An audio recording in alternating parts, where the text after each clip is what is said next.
পৃথিবীর সবচেয়ে বড় আর সবচেয়ে রহস্যময় ভৌগোলিক অংশের গভীরে আজ আমরা ডুব দিতে যাচ্ছি। আমরা কথা বলছি এমন এক বিশাল জলরাশি নিয়ে যা আমাদের এই নীল গ্রহের আকৃতি আর প্রকৃতিকে আক্ষরিক অর্থেই সংজ্ঞায়িত করে। বিশাল দিগন্ত, প্রশান্ত মহাসাগরের বিস্ময় ও রহস্য। এটি শুধু কোনো সাধারণ জলাশয় নয়, এটি হলো পৃথিবীর জীববৈচিত্র্য, জলবায়ু আর ইতিহাসের এক বিশাল ক্যানভাস। তো চলুন এই অসীম জলরাশির অজানা রহস্য উন্মোচনের রোমাঞ্চকর যাত্রা শুরু করা যাক। আচ্ছা চলুন একদম সরাসরি মূল কথায় চলে যাই। পৃথিবীর পৃষ্ঠতলের দিকে তাকালে দেখা যাবে এর ৩০%-এরও বেশি জায়গা দখল করে আছে নীল রঙের এই বিশাল প্রশান্ত মহাসাগর। ভাবলে অবাক হতে হয় যে আমাদের এই বিশাল গ্রহের প্রায় ১/৩ হল কেবল একটি মাত্র মহাসাগর, আর বাকি ৭০%-এর মধ্যেই রয়েছে পৃথিবীর অন্যান্য সমস্ত সাগর, মহাসাগর এবং স্থলভাগ। এই পরিসংখ্যানটি আমাদের মনে করিয়ে দেয় যে আমরা আসলে মহাকাশের বুকে ভেসে থাকা এক বিশাল জলজ গ্রহে বাস করছি। এর বিশালত্বের প্রকৃত পরিমাপ আসলে কতটা তা একটু কল্পনা করা যাক।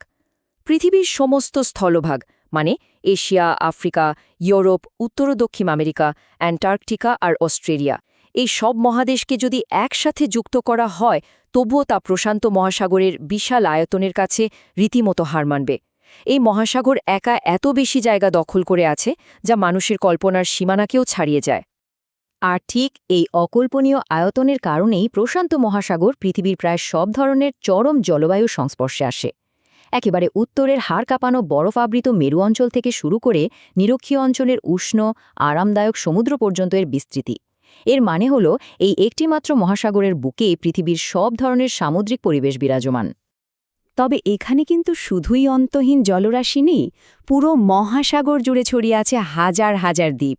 হাওয়াই, ফিজি এবং ফিলিপাইনের মতো অসংখ্য দ্বীপ এই প্রশান্ত মহাসাগরের বুকেই রত্নের মতো বিরাজ করছে।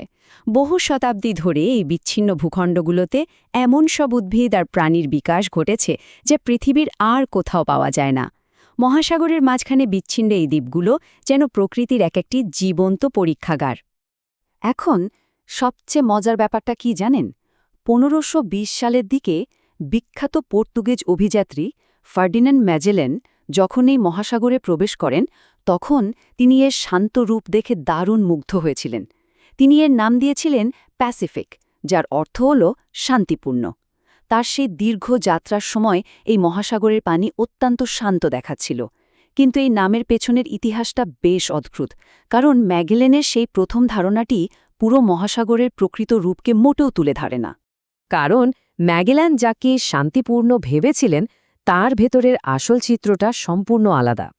প্রশান্ত মহাসাগরের চারপাশ ঘিরে রয়েছে কুখ্যাত রিং অফ ফায়ার বা আগ্নেয় বলয়। পৃথিবীর নিচে থাকা টেকটনিক প্লেটগুলোর অবিরাম সংঘর্ষের কারণে এই অঞ্চলে প্রতিনিয়ত আগ্নেয়গিরির অগ্নুৎপাত আর ভয়াবহ ভূমিকম্প সংঘটিত হচ্ছে। পৃথিবীর প্রায় ৭৫% সক্রিয় আগ্নেয়গিরি এই রিং অফ ফায়ারে অবস্থিত।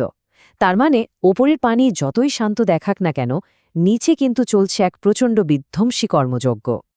এই বিধ্বংসী আগ্নেয়গিরি থেকে এবার চলুন দৃষ্টি ফেরায় জীবনের এক বর্ণিল উৎসবের দিকে। প্রশান্ত মহাসাগরীয় অঞ্চলের সাথে যুক্ত রয়েছে প্রাকৃতিক আশ্চর্যের আরেক নিদর্শন, গ্রেট ব্যারিয়ার রিফ। এটি বিশ্বের সবচেয়ে বড় প্রবাল প্রাচীর ব্যবস্থা, আর এটি এতটাই বিশাল যে পৃথিবীর বাইরে মহাকাশ থেকেও একে স্পষ্ট দেখা যায়। ভাবা যায়, এটি শুধু পাথর নয়, এটি কোটি কোটি ক্ষুদ্র জীবের তৈরি এক সুবিশাল জীবন্ত কাঠামো। আর এই প্রবাল প্রাচীর ও বিশাল জলরাশি হল অগণিত প্রাণীর এক নিরাপদ বাড়ি। বিশাল আকৃতির তিমি থেকে শুরু করে বুদ্ধিমান ডলফিন, শিকারী হাঙর, সামুদ্রিক কচ্ছপ আর রহস্যময় অক্টোপাস সবাই এই মহাসাগরের বাস্তুতন্ত্রের অবিচ্ছেদ্য অংশ। এখানকার রঙিন প্রবাল প্রাচীরগুলো ছোট ছোট মাছেদের নিরাপদ আশ্রয়স্থল, যা আবার বড় প্রাণীদের খাদ্যে যোগান দিচ্ছে। জীবনের এই চমৎকার চক্রটি প্রশান্ত মহাসাগরকে এক প্রাণবন্ত অঞ্চলে পরিণত করেছে। এবার আমরা উপরের আলোকিত স্তর ছেড়ে একেবারে গভীরের দিকে একটা ডুব দেব। ১১ কিলোমিটার বা প্রায় ৩৬,০০০ ফুট। এটি কোনো পাহাড়ের উচ্চতা নয়, এটি হল প্রশান্ত মহাসাগরের তলদেশের সবচেয়ে গভীর অংশ, মারিয়ানা ট্রেঞ্চের গভীরতা। যদি আস্ত মাউন্ট এভারেস্টকে উল্টে এই খাদের ভেতরে ডুবিয়ে দেওয়া হয় তবুও তার চূড়ার উপরে আরও 2 কিলোমিটারের বেশি পানি থেকে যাবে। এই অকল্পনীয় গভীরতা সত্যিই আমাদের মনে এক ধরনের বিস্ময় আর শিহরণ জাগায়।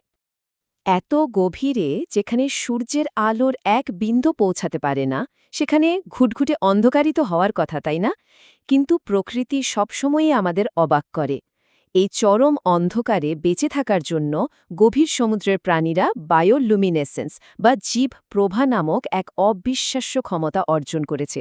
সোজা কথায়, তারা নিজেদের শরীর থেকেই আলো তৈরি করে জ্বলতে পারে। গভীর মহাসাগরের এই পিচঢালা অন্ধকারে যেন জোনাকি পোকার মতো এক মায়াবী আলো জ্বলতে থাকে। মহাসাগরের এই রহস্যময় গভীরতা থেকে চলুন এবার আমাদের দৈনন্দিন জীবনের কথায় আসা যাক। বিশ্বের অনেক দেশই তাদের দৈনন্দিন প্রয়োজনীয় জিনিসের জন্য এই মহাসাগরের উপর গভীরভাবে নির্ভরশীল। ট্রান্স প্যাসিফিক বা প্রশান্ত মহাসাগরীয় বাণিজ্য পথ দিয়ে প্রতিদিন হাজার হাজার বিশাল কার্গো জাহাজে করে আমাদের খাবার, পোশাক, অত্যাধুনিক ইলেকট্রনিক্স থেকে শুরু করে দৈনন্দিন জীবনের প্রায় সব ধরনের পণ্য পরিবহন করা হয়। এক কথায়, এই মহাসাগরটি আধুনিক সভ্যতার একটি লাইফলাইন।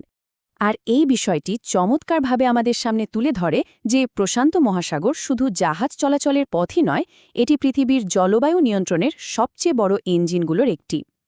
এল নিনো এবং লা নিনার মতো অতি পরিচিত মহাসাগরীয় ঘটনাগুলোর উৎপত্তি হয় এখানেই, কিন্তু এদের প্রভাব ছড়িয়ে পড়ে পুরো পৃথিবীতে। এই মহাসাগর একাই বিশ্বব্যাপী আবহাওয়ার ধরন বদলে দেওয়ার ক্ষমতা রাখে। এর ফলে পৃথিবীর কোথাও দেখা দেয় প্রচণ্ড খরা, আবার কোথাও বা হয় প্রবল বন্যা। তবে এত বিশাল আর ক্ষমতাশালী হওয়া সত্ত্বেও প্রশান্ত মহাসাগর আজ এক রূঢ় বাস্তবতার সম্মুখীন। মহাসাগরের বুকে তৈরি হয়েছে প্লাস্টিক আর অন্যান্য বর্জ্যের এক বিশাল ভাসমান স্তূপ, যা সামুদ্রিক জীবনের জন্য এক ভয়াবহ হুমকি হয়ে দাঁড়িয়েছে। পরিস্থিতি এতটাই গুরুত্বপূর্ণ যে বিজ্ঞানীরা এবং পরিবেশবাদীরা এই দূষণ রোধ করতে আর সামুদ্রিক প্রাণীদের বাঁচাতে দিনরাত কঠোর পরিশ্রম করে যাচ্ছেন। মানুষের তৈরি এই বিপর্যয়ের দায় কিন্তু আমাদেরকে নিতে হবে। আমাদের আজকের এই যাত্রার একদম শেষ প্রান্তে এসে একটা অত্যন্ত জরুরি প্রশ্ন কিন্তু থেকেই যায়। মানবজাতি কি পারবে এই বিশাল রহস্যময় আর অপরিহার্য মহাসাগরটিকে ধ্বংসের হাত থেকে বাঁচাতে? পৃথিবীর জীববৈচিত্র্য রক্ষা, আবহাওয়া নিয়ন্ত্রণ এবং আমাদের নিজেদের অস্তিত্বের জন্যই এই মহাসাগরকে সুস্থ রাখা ভীষণ প্রয়োজন। আশা করি আজকের এই আলোচনাটি আমাদের সবাইকে নতুন করে ভাবতে সাহায্য করবে। পুরোটা সময় মনোযোগ দিয়ে সাথে থাকার জন্য অসংখ্য ধন্যবাদ।